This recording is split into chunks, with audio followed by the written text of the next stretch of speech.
বাড়িতে এইভাবে ডিমের ডেভিল বানিয়ে নিলে আপনার প্রশংসা করতে সবাই বাধ্য হবে। আমার বরমশাই আবার বলল যে তনু দারুণ খেতে হয়েছিল, তুমি আরেকবার বানিও প্লিজ আমার জন্য। তাই ডিমের ডেভিল বানানোর জন্য নিয়েছি সেদ্ধ আলু, আর নিয়েছি রসুন বাটা, কিছুটা আদা বাটা, আর নিয়েছি বাদাম। বাদামটাকে ভেজে, চিড়ে যে বাদাম থাকে ভেজে একটু হালকা করে ভেঙে নিয়েছি। আর নিয়েছি ধনিয়া পাতা, আর নিয়েছি গাজর আর বিট সরু সরু করে কেটে নিয়েছি। আর লাগবে আমাদের পেঁয়াজটা একটু বেশি লাগবে তাই কুচিয়ে নিয়েছি। আর ডিমটাকে সেদ্ধ করা ডিমটাকে আমি দুভাবে ভাগ করে নেব, মাঝার বরাবর আমি কাট করে নেব। যেভাবে কাট করছি আপনারা হালকা হাতে এইভাবে কেটে নেবেন। কেটে এরপর আমি গ্যাসের মধ্যে কড়াই বসিয়ে অল্প করে তেল দিয়ে গাজরটা আর বিটটা যেটা ছিল একটু লবণ দিয়ে আমি ভেজে নেব। প্রথমে আপনারা একটু ভেজে নেবেন, দেখবেন ভাজা হয়ে গেলে আমি এটা প্রথমে নামিয়ে রাখবো। এবার যে ডিমের ডেভিল বানানোর জন্য যে মশলাটা লাগবে সেটাই আমি বানিয়ে নেব। পেঁয়াজগুলো আমি প্রথমে দিয়ে দিলাম, ভালো করে পেঁয়াজগুলো ভেজে নেবেন আপনি। অল্প করে ভাজার পরে আমি রসুন বাটা, যে আদা বাটাটা ছিল, আর যে ধনিয়া গুঁড়ো জিরে গুঁড়োটা ছিল সেটাও ওর মধ্যে দিয়ে দিলাম, আর লঙ্কা গুঁড়ো হলুদ গুঁড়োটাও ওর মধ্যে দিয়ে ভালো করে মশলাটাকে আমি কষিয়ে নেব। আপনারাও এইভাবে একদম গ্যাসের আঁচ কম করে মশলা কষিয়ে নেবেন। আর ওপর থেকে যে টমেটো সস নিয়েছিলাম, টমেটো সস দেবো, এতে স্বাদটা একটু বেড়ে যায় তাই টমেটো সসটা দিলাম। আর ওপর থেকে দিলাম গরম মশলা। আর যে ভেজে রাখা যে গাজর আর বিটটা ছিল সেটাও দিয়ে দিলাম, আর সেদ্ধ করে রাখা আলুটাও ওর মধ্যে দিয়ে ভালো করে এবার মিশিয়ে নেবো। এবার ওপর থেকে যে বাদামটা আমি ভেঙে রেখেছিলাম ছোট ছোট করে ভেজে, সেটাকে ওর মধ্যে দিয়ে দিলাম।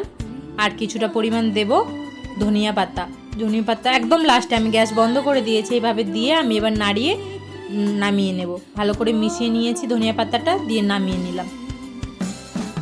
আপনারা মশলাটার এত দারুণ স্বাদ হয়েছিল কি বলবো। আর নিয়েছি ব্রেড স্কাম আর ওটস। আজ আমি ওটস দিয়েই আপনাদের কোটিং করে দেখাবো, কি যে দারুণ খেতে হয় আপনাদের কি বলবো। আপনারা অবশ্যই ওটস দিয়ে করার চেষ্টা করবেন। নিয়েছি 2 চামচ ময়দা, আর নিলাম 2 চামচ কর্নফ্লাওয়ার, আর ওপর থেকে দিলাম একটু আমি যে বাড়িতে করে রাখা গরম মশলা নিয়েছি সেটা দিলাম, আর স্বাদ মতো একটু করে লবণ দিলাম, আর ওপর থেকে একটু রঙের জন্য দিলাম একটু লঙ্কা গুঁড়ো। এবার অর্ধেক ডিম নিয়ে ওপরে এইভাবে যে পুরটা বানিয়েছিলাম ডিমের টেবিলের উপরে, অর্ধেক ডিমের উপরটাই দিয়ে এভাবে সুন্দর করে, দেখুন খুব সুন্দর ডিমের মতোই করে গোল করে নিয়েছি। নিয়ে প্রথমে আমি যে মিশ্রণটা বানিয়ে রেখেছিলাম ওর মধ্যে দিয়ে ব্রেড স্কামটা দিয়ে দিলাম। আবার ব্রেড স্কাম দেওয়ার পরে ভালো করে কোটিংটা আপনাদের করতে হবে। আমি 3বার কোটিং করব, কেউ 2বার করে, কেউ 3বার করে। একটু ভালো করে কোটিং করলে কি বলুন তো, আপনার কি মানে কোনোভাবেই ফেটে বেরিয়ে আসবে না। তারপর ওটস দিয়ে কোটিং করলাম আবার একবার, আবার ওই মিশ্রণটার মধ্যে দিয়ে আবার ওটস দিয়ে ভালো করে কোটিং করে নিলাম। আমার একদম ছেড়ে আসবে না, এইভাবে কোটিং করলে একবারে ছেড়ে আসবে না।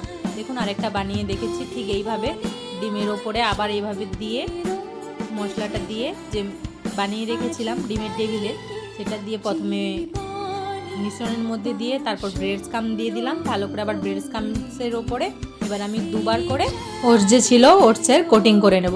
ওটসের কোটিং করবেন, কখনো যদি করে থাকেন করে দেখবেন, অসাধারণ খেতে লাগে ওটসের কোটিং। আমি ভেজিটেবিল চপ বানাই বা কিছু বানাই, আমি ওটসের কোটিং করি, অসাধারণ খেতে লাগে। এরপর তেল দিয়ে কড়ার মধ্যে হালকা আঁচে আপনারা ভেজে নেবেন, একটু সময় ধরে হালকা আঁচে ভেজে নেবেন, যেহেতু ওটসের কোটিং করা আছে। কি যে দুর্দান্ত খেতে হয়েছিল, বাড়িতে তো আবার বলে দিয়েছে আবার একদিন বানানোর জন্য। আপনারাও বাড়িতে ট্রাই করবেন, আর খেতে দুর্দান্ত হয়। দোকানের খাওয়াই আপনারা ভুলে যাবেন বাড়িতে এইভাবে বানিয়ে নিলে। দেখুন রেডি আমার এগ ডেভিল। কেমন হয়েছে আপনারা অবশ্যই কমেন্ট করে জানাবেন। ধন্যবাদ।